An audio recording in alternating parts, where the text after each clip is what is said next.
Pope Francis na nanatili pa ring stable at hindi na kailangan ng anumang mechanical ventilation. Habang North Atlantic Treaty Organization o NATO Secretary General Mark Rutte hinimok si Ukraine President Zelensky na bumuo ng magandang relasyon kay US President Donald Trump matapos ang mainit na sagutan sa White House. Si Joy Salamatin sa sentro ng balita. Nananatiling stable ang kondisyon ni Pope Francis at hindi niya na kailangan ng anumang mechanical ventilation. Matatandaan na higit 2 linggo nang nasa hospital ang Santo Papa, bunsod ng nakikitang health improvement. Ayon sa Vatican, senyales ito na nalagpasan na ni Pope Francis ang posibleng komplikasyon mula sa respiratory crisis at lumuluwag na ang kanyang paghinga mula sa double pneumonia. Sa ngayon, nakakatanggap pa rin ng supplemental oxygen ang Santo Papa na pinangangambahang mauwi sa lung infection. Samantala, patuloy pa rin ang sama-samang panalangin ng sambayanang Katoliko sa Santo Papa para sa mabilis nitong paggaling.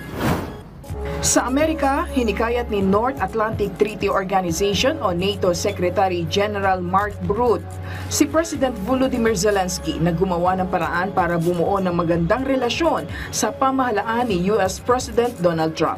Ito ay matapos ang mainit na sagutan ni Zelensky at Trump sa Oval Office sa White House noong 1 linggo. Mababatid na layon sana ng pagpupulong na bumuo ng kasunduan sa mineral resources ng Ukraine at usaping pangkapayapaan sa Russia. Pero sa halip na magkasundo, naging tensyonado ang tagpo ng dalawang lider.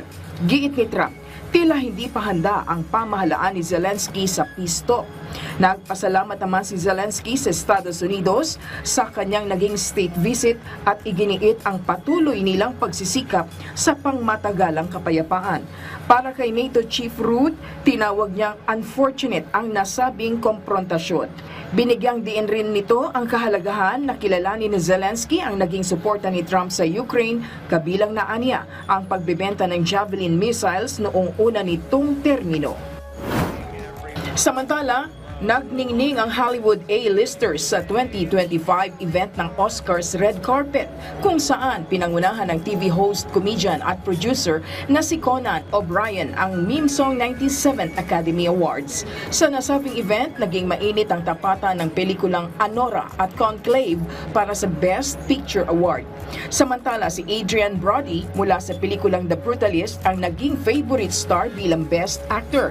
Habang nagtapatan rin sa Best Actress Award sina Mikey Madison mula sa Anora Film at Demi Moore na bumida sa The Substance. Bukod sa mga parangal, agaw eksena rin ang performances mula kina Ariana Grande, Cynthia Erivo, Doja Cat at K-pop star na si Lisa ng Blackpink. Joy Salamatin para sa Pambansang TV sa Bagong Pilipinas.